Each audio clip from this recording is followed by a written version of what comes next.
This episode of Geek's Guide to the Galaxy is brought to you by The Dragon's Blade by Michael R. Miller, a fast-paced epic fantasy series perfect for fans of Phil Tucker, David Estes, and Brandon Sanderson. The complete Dragon's Blade trilogy is available now on Amazon and Audible. Learn more over at michaelrmiller.co.uk. Wired.com presents The Geek's Guide to the Galaxy. And here is your host, David Barr Kirtley. Hello, and welcome to episode 466 of Geek's Guide to the Galaxy. Our guest today is Jason Schreier.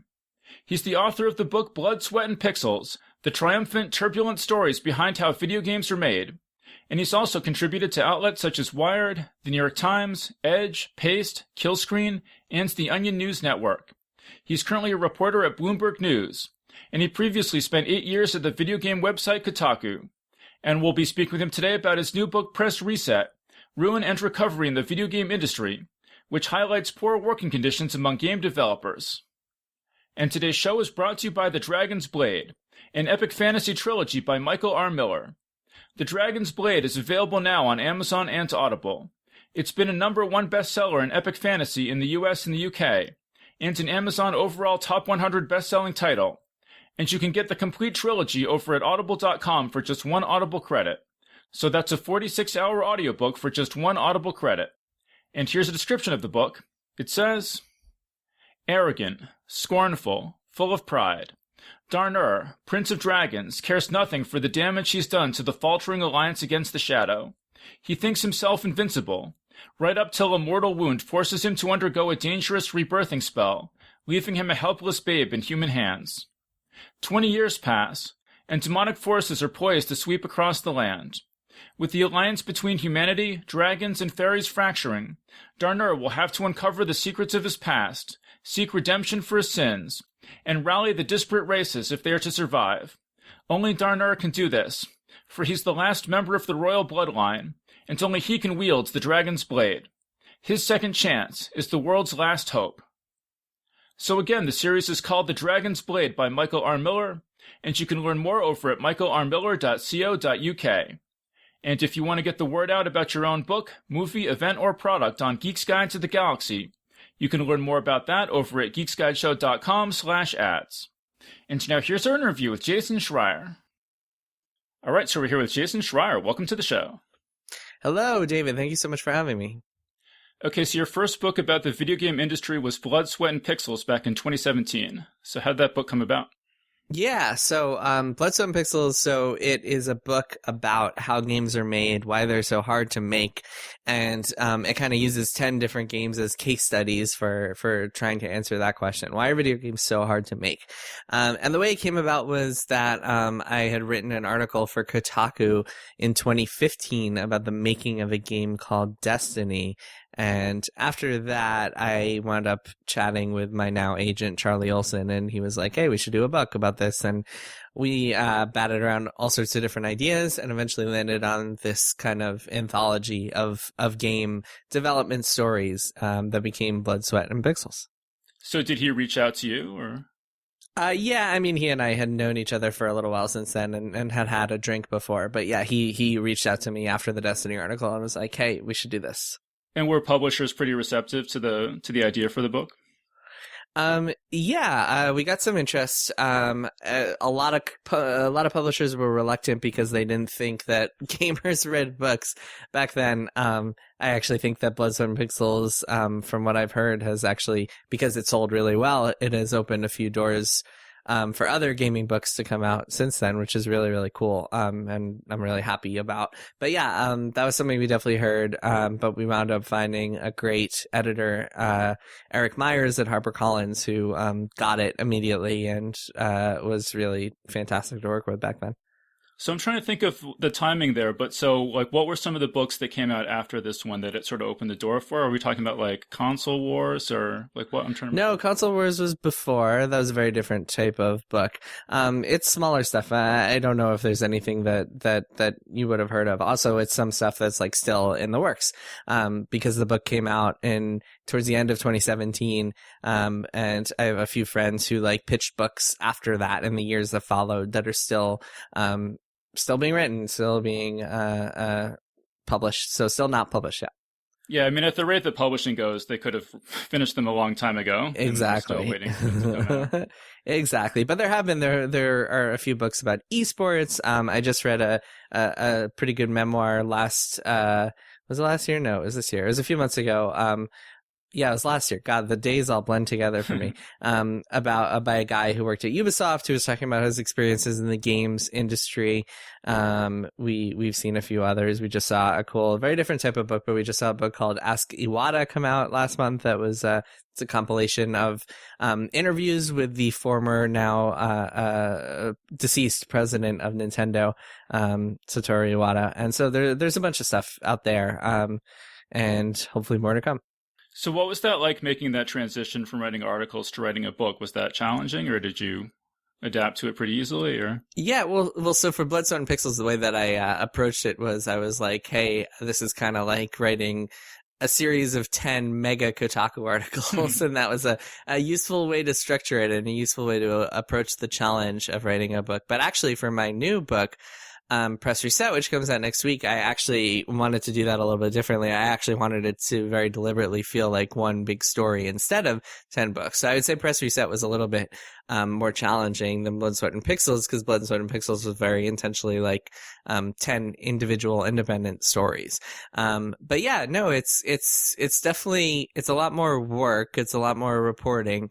Readers, I think, have way different expectations from a book than they do from an article, where an article can be part of a larger context of reporting and a larger body.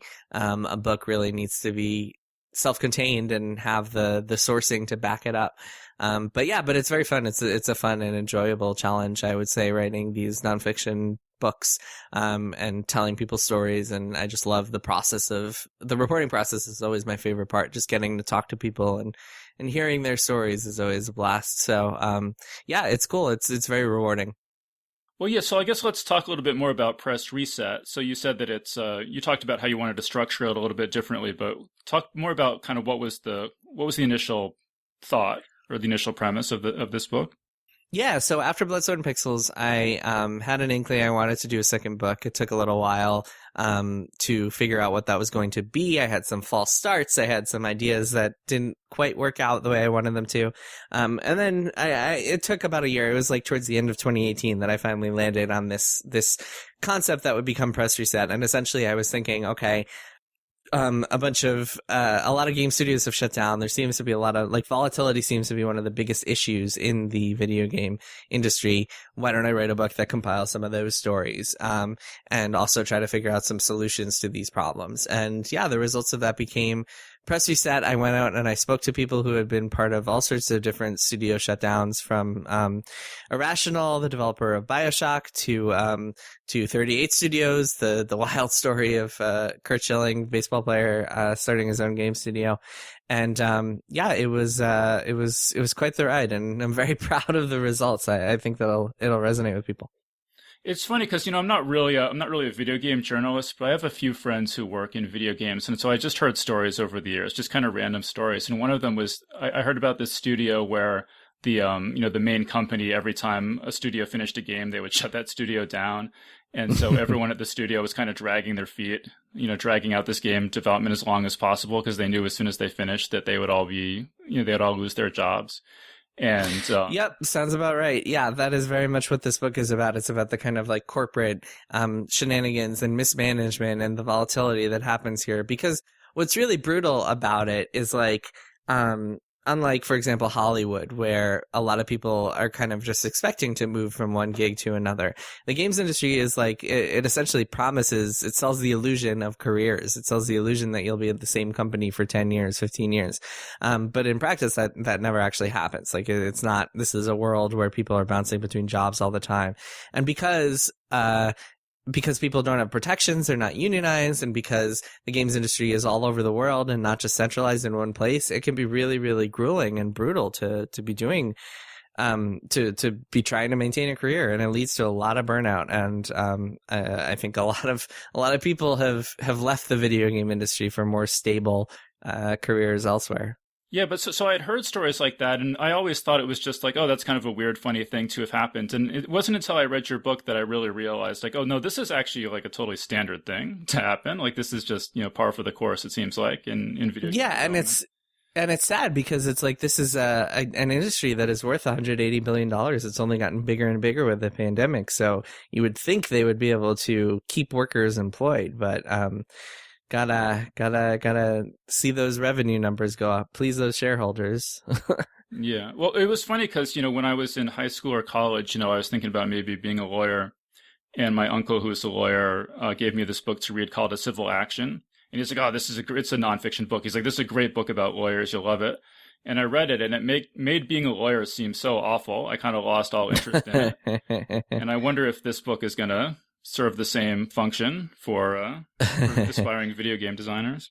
It's funny you ask that. When I wrote Blood, Sweat, and Pixels, I thought it would have that effect, but really what happened was about half of the people who read Blood, Sweat, and Pixels come and tell me they now want to be a game developer, and the other half say, no, I'll never be a game developer now. I think with Press Reset, yes, the numbers will be a little bit different. I think that many more people will say, wow. But here's the thing. I mean, it's a bleak book, but it's also an optimistic book. It's a book that I think is built on the premise that things can and will and need to change. And I think that's one of the reasons that I wanted to write this. Like, I didn't just want it to be a book that examines and points out all these problems without at least offering a few solutions.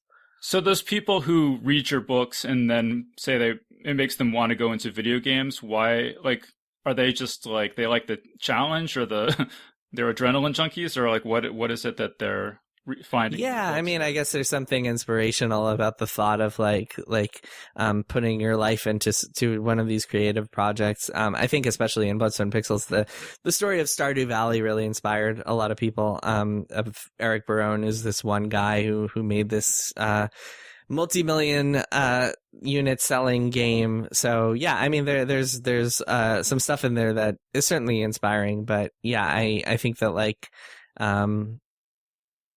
when people read Press Reset, I think they'll see it less as an inspirational tale and more of like a cautionary look at an industry that has a lot of critical flaws.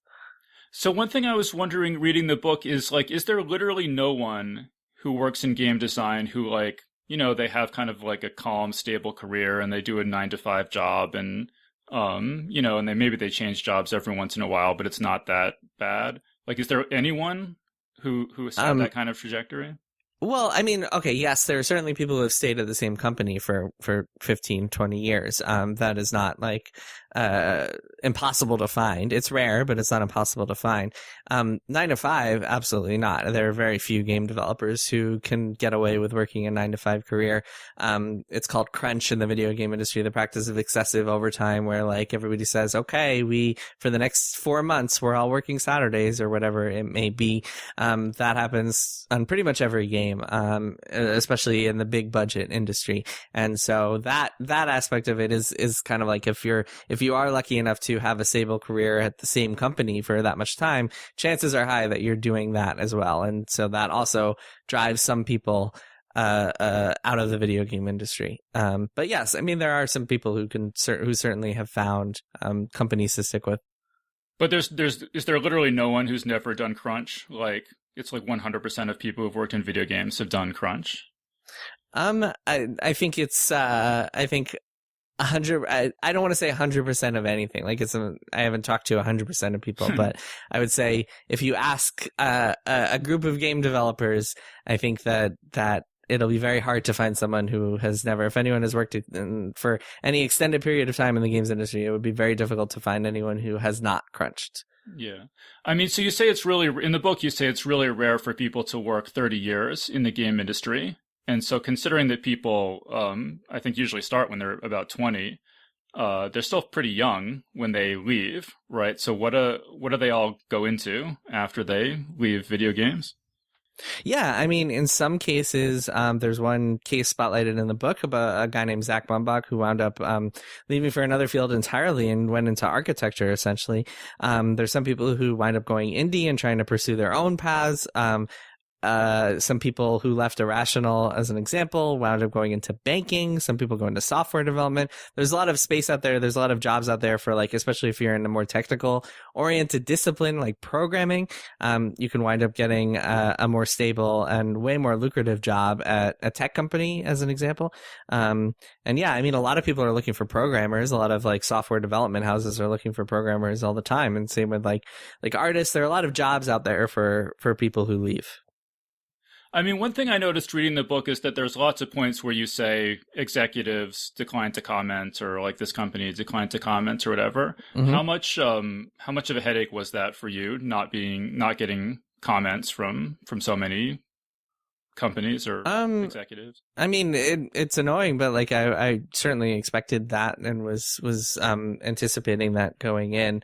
The video game industry is very opaque. Big companies never comment on things unless they absolutely have to. And they see it as in their best interest to not talk about these things. And yeah, I mean, it's their prerogative. But yeah, I mean, the games industry, people are always shocked. People who don't follow the games industry are always shocked by how secretive it is. But yeah, it's extremely, PR people, hold their companies like their secrets, like their nuclear war missile codes and stuff like that. It's pretty wild. And I would imagine a lot of good developers, are they reluctant to talk to you because they're afraid of how it might affect their careers going forward? Yeah, I mean, I didn't find I didn't have a hard time finding people who were willing to talk for this book. Most of the people in the book are on the record telling their stories. I think they find it valuable to share their experiences, and I think they can be a very useful thing. It can be useful it can be useful as a warning tale. It can be useful to help others who are going through the same sorts of experiences find catharsis. It can be useful to help change things. So yeah, I think a lot of the developers themselves find value in sharing their stories with reporters, as opposed to the companies and the executives, as you mentioned. Was there anyone who was reluctant to tell their story, who you kind of like encouraged them and they ended up telling their story to you? I don't remember if anyone was super reluctant. I don't think so.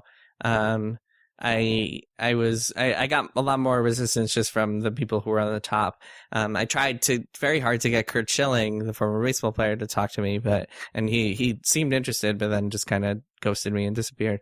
So that was unfortunate. But yeah, I mean, I would have liked to get more of those executive perspectives, certainly, but they just would not want to talk.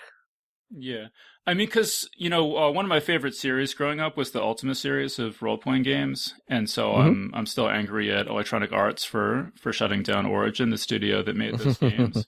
And I gather, I mean, I still sort of pay attention to games, but definitely not as much as I used to. But I definitely get the feeling that there's all this animosity toward Electronic Arts. And I'm just curious what you make of that, and like how legitimate do you think that is? Yeah, I think that one of my favorite chapters, I mean, one of the most interesting chapters, I think, is the first one about Warren Spector's journey, and he spent a lot of time at Origin and had to deal with a lot of those executives, which I think is really interesting. Yeah, there's a lot of animosity towards EA in the industry, a lot of animosity towards other big companies as well, for good and for bad reasons. I mean, yeah, it really depends. I mean, a lot of gamers are just angry about some microtransaction or another, some greedy move from the corporations, and that's fair. But yeah, I mean, it really just depends. I mean, because I had sort of thankfully missed this, but you describe in the book these games where there'll be timers, like load screens, basically, but they're just, you have to pay if you want to, skip the load screen, basically. And it just seems, like so, evil and aggravating. Yeah, that's like a common trend in the mobile world, is this idea of like, we're going to give you just enough. We're going to give you this like small sampling of fun. And if you want more, you just got to keep playing. And they're going after what are called whales, who are the mobile players who spend many dollars, thousands of dollars on games. And yeah, it's all very predatory and just preys on addiction, and it's all pretty messed up. And yeah, EA has certainly played a large role in that, as well as showcased in the book with the Dungeon Keeper mobile game that yes, relied on those timers. And those timers, that wasn't like something that was like trendy for a while and is sort of fading, but it's still going strong. Yeah, I mean, as far as I know, it is. Clash of Clans is still a very popular game, and that relies on those timers. The mobile gaming industry, the world of phone games, is kind of like its own beast because it plays by very different rules than the traditional world of gaming. And one of those rules is just the timers, and the tolerance. I think people who play games on phones have different levels of tolerance for these microtransaction payments that maybe people who play on consoles and PCs would not. I mean, the other thing is that phone games are almost entirely free, and the way to make money with a game on your phone is to release it for free and then sell those microtransactions to people. Yeah. Well, let me read. This is probably the line that sort of jumps out to me the most from the whole book, is you're profiling this developer. He's fairly young, I think, at the time, Zach Mumbach. And it says, while Mumbach and his colleagues had crunched on games like Battlefield Hardline, he'd watched those EA executives leave the office at 3 p.m. every day. He'd always thought he needed to put in extra hours to be the elite of the elite, to be Kobe Bryant. But the people who actually got paid like superstar athletes were working 40-hour weeks. Mm-hmm. Yep. Yeah, that's the reality, and it's like very much a feature of late stage capitalism, where like the people who are in the C-suite are bringing in the real money and making the financial decisions, while the people who actually make the games are just are working very long hours and not making nearly as much. Yeah, I mean, you mentioned that you were proposing some solutions. Like, could you give us a quick rundown of what you think ought to be done to change this? Yeah, there are a few things. I think that one of the things that I explore is remote work, which has suddenly become very relevant over the past year. And I think that one of the problems with volatility is that you can wind up stuck in a city where there are no other game jobs, because like I said before, the games industry is so decentralized that it's not like there's one area where you get all your jobs. So if you wind up losing your job and you're, I don't know, stuck in Boston or something like that, you would have to move 3,000 miles away to get your next games job. And so that is just unrealistic for a lot of people. They have to uproot their lives and take their kids out of school and stuff. It's just not going to happen. So that's one of the reasons that people burn out.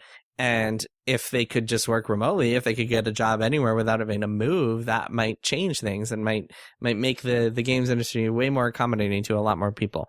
So that's just one thing. The other thing is unionization, which I think feels inevitable. I think it's going to happen. The only question is what's that going to look like? And that's one of the other things I explored, and then some other stuff that I explored in their specialization and outsourcing and stuff like that. So if you talk to like a teenager who's really into games and wants to work in games, and if they were to ask you should I go into games, or what approach should I take to get a job, what kind of advice do you give them? I mean, I would probably tell most teenagers not to get into games unless they really, really want to, unless they can't imagine doing anything else. It is not really an industry that treats people well as of right now. It's not an industry that is stable or well paid. It's also an industry that is tons and tons of demand, tons and tons of supply and not a lot of demand. And so yeah, it's just kind of like not the most ideal place to work. I mean, just as I was reading through this, I was looking at, or I was noticing different ways that people had gotten into the industry.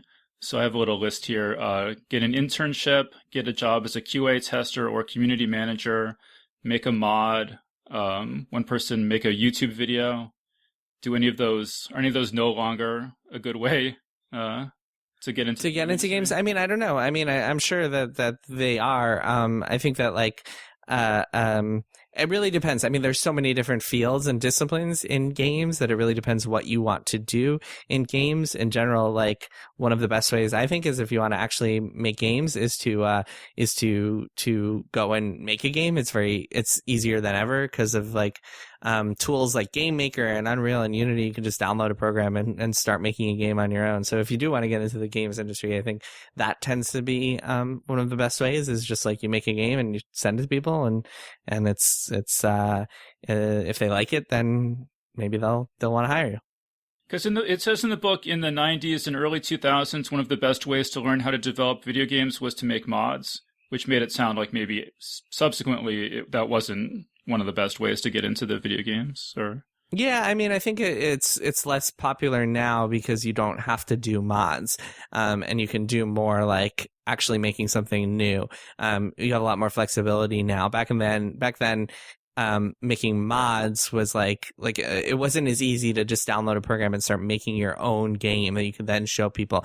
Instead, you would download someone else's game and like play around with the art and stuff like that. It was a lot more difficult in the 90s and early 2000s to sit down and just create your own thing and show that to people. I mean, and when you're talking about this guy, Derek Wilkes, you say he'd gotten an offer after making some impressive Half-Life videos on his YouTube channel. So how do you go from, like, what kind of things would appeal to companies to hire you that you might be doing on YouTube? Yeah, I mean, I think that people were impressed by like the style of cinematic videos he was making because he wanted to be he wanted to be making cinematics, and so he was making his own cinematics and showing to them. But yeah, I mean, it depends. Lots of different companies are hiring game developers for different reasons. It's not. I've never actually worked for a game company, so I don't know what recruiters are out there looking for. But yeah, I mean, I think in general, like if you're working for a creative company and you're looking for creative people, you want to see what people can create, and I think that can come in a bunch of different forms. What do you think of these like game design classes and game design degrees and stuff like that? Yeah, I don't know. I don't know a lot about that world. Well, because you in the book, Warren Spector said, he was for a while he was at UT Austin, kind of in charge of their program. Yeah. He was lecturing on games a lot with folks, but from the perspective of like game companies hiring people, I think that like those can be useful feeders for people. I mean, people can certainly learn a lot, but the solution to like if someone were to ask me how do I get into the games industry, assuming they were not dissuaded by me saying you probably shouldn't work in the games industry, the best answer I think is to go and create something and show it to people. Yeah, well, because you quote Warren Spector in the book. He says, "I spent a lot of those 3 years trying to raise money and discovering that A, people in the game business don't value education very much, and B, they're really cheap sons of bitches." Mm-hmm. So what do you think are they cheap sons of bitches? I guess so. If that's what Warren Spector says, I trust him there. Yeah. How about being a video game journalist? Is there much opportunity for people who are video game journalists to become game designers? I mean, I certainly hope not. Like that doesn't, that sort of trend is, it definitely happens where people go into journalism knowing that they have the ultimate goal of getting into the video game industry, but it's not really great and it's really bad for journalism in general. Because people are not going to, journalists kind of need to be adversarial and burn bridges sometimes and be brutally honest. And if someone is coming into journalism with the ultimate goal of wanting to go work for a game company, they're not going to be able to have that kind of honesty and truth telling that you need as a journalist. And so they're not going to be really willing to burn bridges. So yeah, it's not an ideal way to approach media, I would say.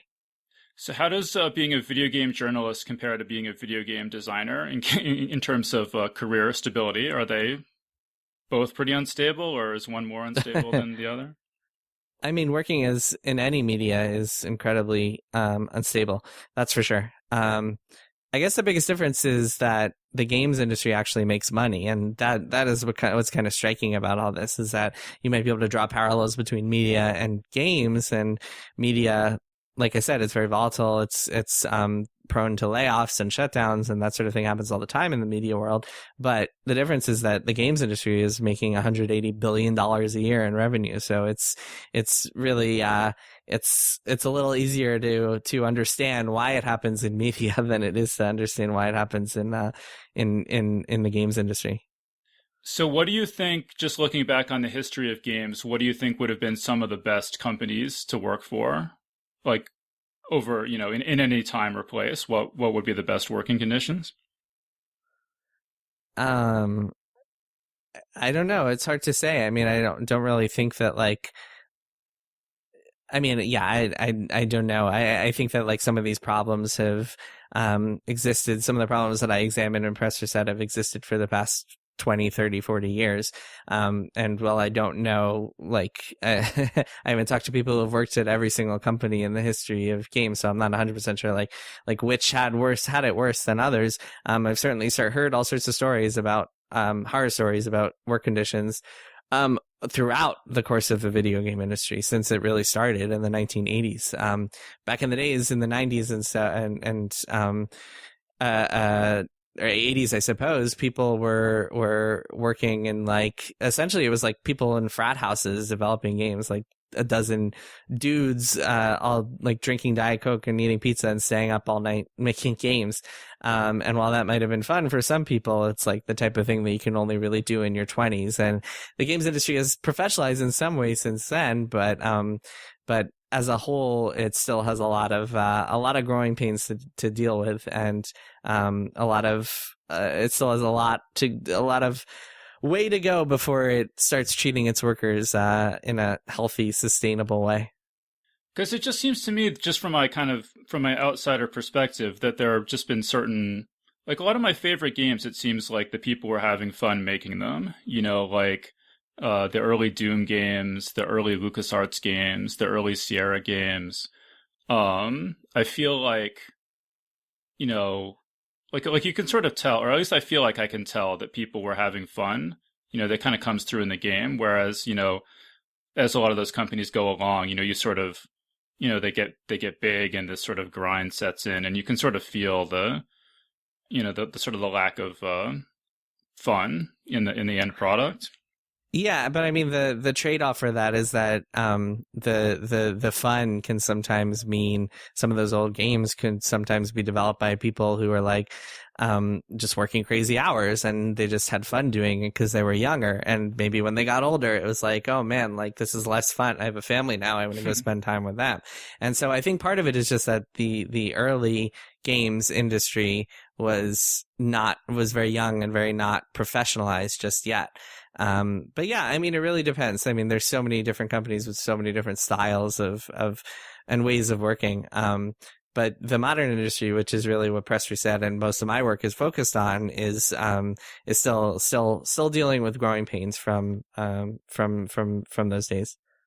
I mean, because one of my favorite books is Masters of Doom by David Kushner. And there's an incident in that has always really stuck in my mind. So basically, the founders of id Software, they were working for another company. I think it was called Softdisk. And Softdisk was really making a big investment in them in hopes that they would, that they would be a big hit.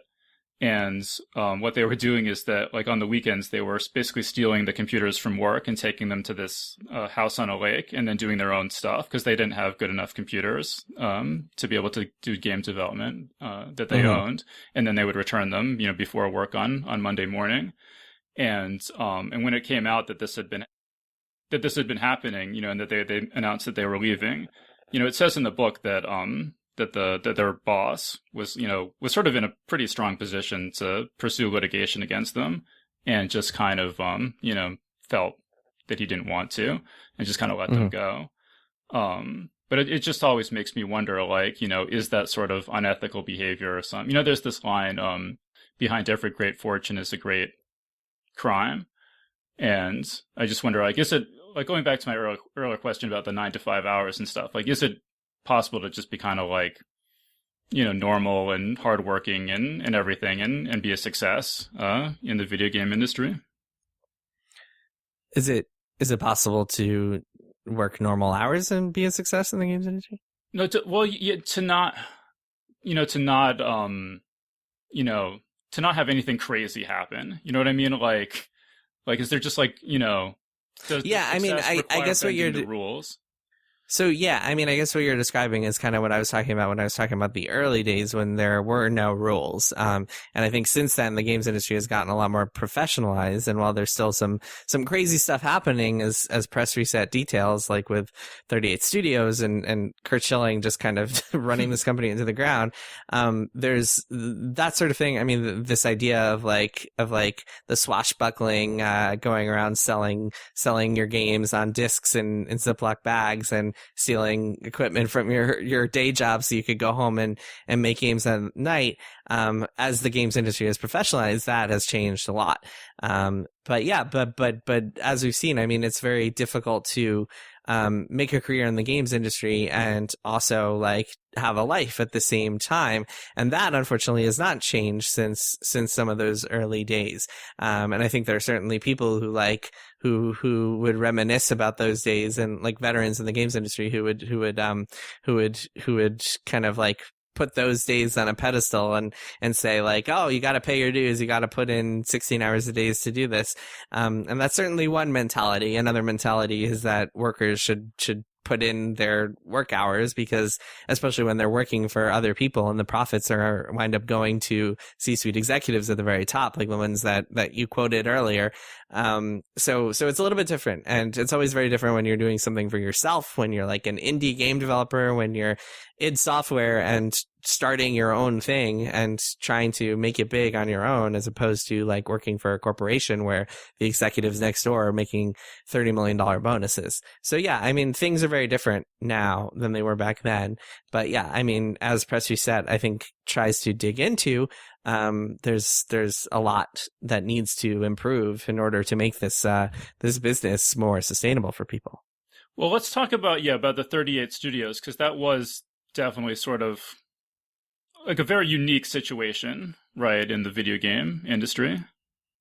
Yeah, well, I mean, 38 Studios is a story of a guy named Kurt Schilling, who was a baseball player for the Red Sox, legendary baseball player. And he decided one day, he was a big gamer. He decided one day, I'm going to start a game studio. And after he retired, he wound up putting all of his time into this thing, became the CEO of this game studio. And well, not CEO, I guess he was just kind of founder, but yeah. And after about 5-6 years, things just exploded. And what happened was he wound up taking out a bunch of money from the state of Rhode Island as a loan guarantee from the state of Rhode Island, and burned through it all and just spent a lot and essentially mismanaged the studio, thinking that he would always find a way to make it work. And things did not work out. And a whole bunch of people, hundreds of people, were left kind of stranded in Rhode Island. They were robbed of their final paychecks, and they just they were just kind of screwed over. And it's all just a sad, unfortunate story. What do you think of just the basic idea of a state giving $75 million to a game company to move to that state? Is that just a boondoggle in and of itself, or do you see situations in which that might be a good investment for the state? Yeah, it's kind of strange. It's the decision makers in Rhode Island at the time. Even then, there was skepticism, but the decision makers, their logic was Rhode Island was kind of in trouble at the time. They were still feeling the effects from the 2008 recession.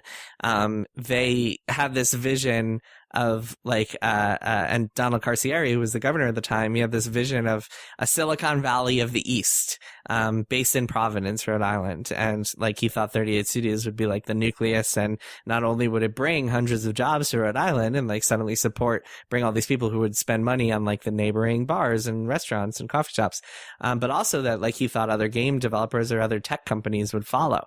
And so I guess their logic kind of made sense. I mean, I don't know. I'm not a politician, so I would have a hard time saying whether like that's an appropriate amount of money to spend in a case like this. But like the logic did make sense, and you can see why, like, a desperate governor who had made all these promises to his state about bringing back jobs and stuff, why he would want to pull off some crazy move like this, and the publicity it would bring in. It made sense in some ways, even if it seems like they were kind of sold an illusion based on what the company was actually doing and what it was capable of pulling off. I mean, do you think that, given that one example, that's never going to happen again? Oh yeah, definitely. I mean, I think, yes, this was a cautionary tale for most other state governors. That's for sure. I mean, it was a really heartbreaking thing because, I interviewed R.A. Salvatore back when that was first getting going. They had hired 38 Studios had hired him to do sort of the world building for the game, and what he was describing sounded really, really amazingly cool. And so it's sort of sad to think of it. I don't know what the disposition of that intellectual property is at this point, but it's sort of sad to think of it being locked away forever.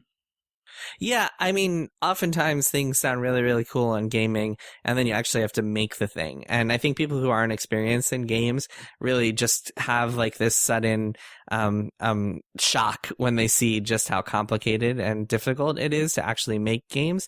And what happened with Schilling, I mean, what happened with this company really is that most of the people at the very top, including him, including Salvador, including others, Todd McFarlane, among others, had no experience making games or very little experience making games.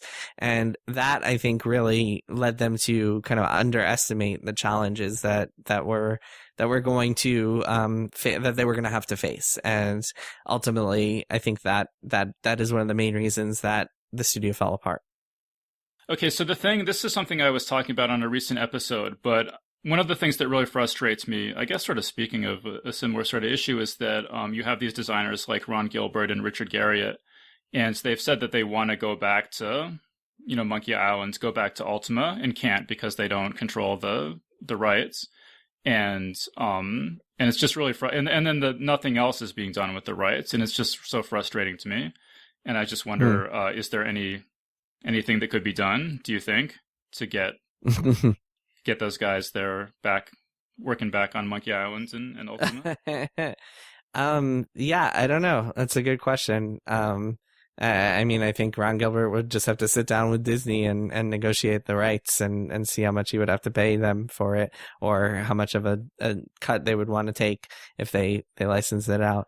Who knows? Maybe one day. It really just depends, like, who's in charge of any given corporation on any given day, and like, if they're in the right mood at the right time and stuff like that. I mean, do you think there could be any kind of like fan campaign or like, I don't know, because I feel like these companies are so big, it's often like you don't even know it's not even like they reject the offer. It's just like you can't even get anyone in a position of authority to even listen to the proposal. Yeah, I mean, it depends. Sometimes fan campaigns work, sometimes they don't. It's all just kind of a crapshoot. When it comes to like Disney and Monkey Island, I mean, I don't think that any sort of fan campaign would do much. Short of like hitting the same sort of like cultural buzz as the whole Snyder cut thing. I don't know how much room there is to be optimistic there. I mean, one thing that I was noticing was that, so many of these games had been in, especially if they're in development hell, that they'd been in development for like 2 years or something, and there was like literally nothing playable. Like people would come in and be like, "Can I play the game?" And they're like, "No, there's nothing playable." And they're like, "Haven't you been working on this for years?" And one thing I thought was interesting with Richard Garriott is that when he did Shroud of the Avatar, they had to you could play everything they did. So like the first version, it's just like a guy in a sort of fenced in yard and you can walk around and punch a chicken, and that's like the whole game, but you could play it. And then as they added stuff, you could keep playing every version that they made. And I was just wondering what do you think of that as a development technique? Yeah, I mean, I think when you're developing and you use Kickstarter to make your money and you kind of owe fans as you go and you kind of have obligations to like show fans what you're doing or send fans builds or whatever it is you're doing, the expectations are a little bit different and the pressures can be very different. And sometimes that can be a good thing because it can kind of like force you to just get on your ass and put something together. And I think that can be a healthy thing in some ways. It can also be an unhealthy thing in other ways because you can kind of work on a game forever. Sometimes it won't turn out as great as you imagined. Sometimes you'll have to reveal things before they're ready and show things off before they're ready to fans. And yeah, I mean, I think there are a lot of pros and cons to that approach. It just seems weird to me that so many games that there's not, you'd think that they would start off with something that's kind of fun to play and then build off of that rather than, building tons and tons of assets and just hoping that it comes together some point years down the line. Yeah, I mean, I think the problem is that it's very hard to know if something is fun to play. I mean, once you've been, you might think something is going to be cool, and then you put it out and practice, and it turns out to be really terrible. And then you have to reboot everything. It's very, very difficult to know on paper whether something is going to be good and fun. And like oftentimes you'll run into issues where like you need to just keep tweaking and iterating and seeing what works and what doesn't. But it depends really what the goal of your game is in the first place. If your goal is to like have a specific type of gameplay mechanic that nobody's done before, or like to tell a really crazy story or something like that. So really it just all kind of depends on the type of game you're making and what your overall goals are. Mm-hmm. I was, I had interviewed Warren Spector, and he seems like a very calm guy. So I was kind of surprised in your book to read about this incident with him getting into shouting matches with Disney executives and throwing a pen against the wall or something. Yeah, You also mentioned Ken Levine kind of like shouting at employees and stuff like that. And I was just wondering, is that one of those like increasing? You were talking about the increasing professionalization of the games industry. Is that kind of becoming less common, or do you still have temperamental geniuses shouting at people? I think that still happens. I think that it's certainly less common than it was. I think that yeah, I mean, I guess it depends. I'm curious to see like how many people would actually put up with that sort of thing these days and in today's climate. But yeah, I mean, big difference between someone kind of losing their cool at an executive in a meeting and someone who I think has a reputation for yelling at staff. I think there's a pretty big difference there. But yeah, no, it's wild, and obviously like emotions are high when you're working on something as difficult and complicated as a video game, something that's as tough to really get right as a game is. I think it's certainly leads to a lot of heightened emotions and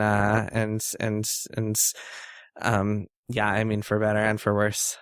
I mean, so some of these behind the scenes stories, was this stuff that since you have been a video game journalist for so long that you were pretty much aware of, or were you surprised by any of the things that you found out from these interviews you did for this book? I mean, some of the broad strokes I was aware of, but then like specifics I was learning for the first time by talking to these people.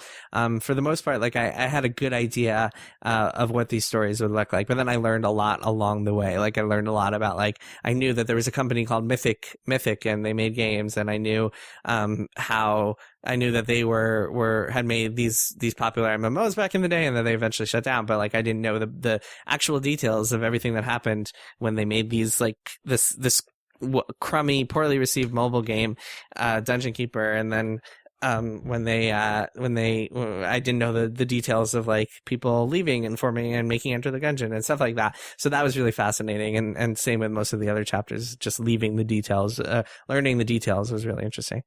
Yeah, with that Dungeon Keeper game, one of the lines from the book that really stuck with me is it says something, because this is a game, it was this beloved old franchise, and they turned it into this mobile game with these timers that we were talking about that you had to pay to get past. And there was this line about how microtransactions and nostalgia were not a good combination. That's true. Yep. Yeah. One thing Warren Spector says in this book is whenever executives are saying, you have to get this done by this deadline or whatever, he challenges them. Can you name one game that is shipped on time and on budget that anybody cares about? So I was curious, Jason, can you name one game that is shipped on time and on budget that anybody cares about? No, I can't even name one game that's shipped on time. I've never heard of a game that like wasn't delayed past its original release date. Why do you think it is that this is so repeated so often, and that they don't get a better idea of how long it's going to take to make these games? Yeah, I mean, in like software development, you can generally schedule things because you know exactly what you have to do. If I were making like a word processing software, I would know that, okay, I need this to make documents, and I need it to print words on the screen when you type them. And I would know, like, okay, this has to function in this way. But with a game, like, you not only need it to function and not be buggy, you also need it to be fun to play. And that nebulous concept of fun, like, adds so many wrenches into the whole situation, because it's like, how do I know that this game is going to be fun? How do I know exactly how long it's going to take before I make this game fun? How do I know whether this will be 4 weeks before I make it fun, or 8 weeks? It's just impossible. And so all of game scheduling is just essentially based on educated guesses. And usually you can kind of make broad guesses, but the details are always going to be changing. And so every single game is always going to slip at some point or another. I mean, is it the case that they're like, okay, our last game took 2 years to make, so we're just going to assume our next game is going to take 3 years to make, and then it ends up taking 4 years to make or something, and it keeps like, they keep assuming, they keep building this buffer in, but then they keep exceeding the buffer? Yeah, but it's the opposite. Like, the first game always takes a really long time, and oftentimes these game developers are working on their tools for their games at the same time as they're making the games, which can make things really convoluted and complicated and tricky to schedule. So yeah, I mean, people do build in buffers, it's true, but like, yeah, oftentimes those buffers are just not enough. Yeah. I was just curious. I saw that you moved from Kotaku, where you were for about 9 years, I think, to Bloomberg. And I was just curious, like, sort of what has that transition been like for you? Yeah, it's interesting. Well, so Kotaku is a video game site, and the audience reads Kotaku is all gamers.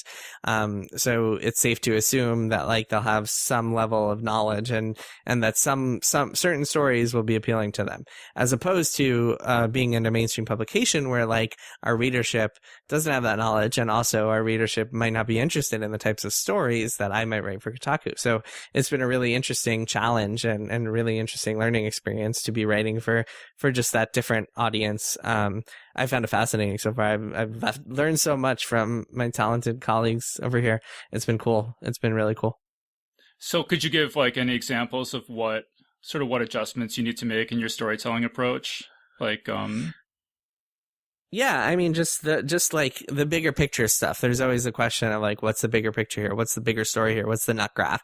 And so like stuff that is a little more granular that I might have done as a story at Kotaku just won't work at Bloomberg, because it's just like not big picture enough. Instead of just saying like this studio within EA did this thing, it has to be like a broader story about EA and what this means for the games industry as a whole. So it's a lot more broader looks and that sort of thing. Has there been anything that really surprised you that you would have thought everybody knew, and then once you get out of kind of the games world, you're like, oh wait, people don't know what what a controller is, or like really basic things like that? Yeah, I mean, that's a good question. Nothing that I've run into just yet. I think one of the things that is throwing a lot of people off is all the names, because the nomenclature in the video game industry is so convoluted and confusing that like for example, there's a company called Activision Blizzard that's a big publisher, but within that there's Blizzard Entertainment, and Blizzard Entertainment has recently been getting a lot of influence from Activision, the corporate side of things. So you have Activision Blizzard, the company, Activision as an entity, Blizzard as an entity, and it's all just a mess. So yeah, I mean, that can drive my editors crazy, is trying to deal with all this video game nomenclature. It gets a little out of control. I was also just curious, in your bio, it says that you list the different sites that you've written for, and one of them is the Onion News Network. I was just curious what you did for the Onion News Network. Yeah, I was an intern for the Onion back in the day and wrote a few headlines for their video department, which I don't believe exists anymore. But back in the day, there was a whole video segment, and yeah, I worked with them for a little while. It was quite fun. Do you remember any of your headlines? I do. I wrote one headline for a video that got made. I was very proud. It is called, here, let me look it up.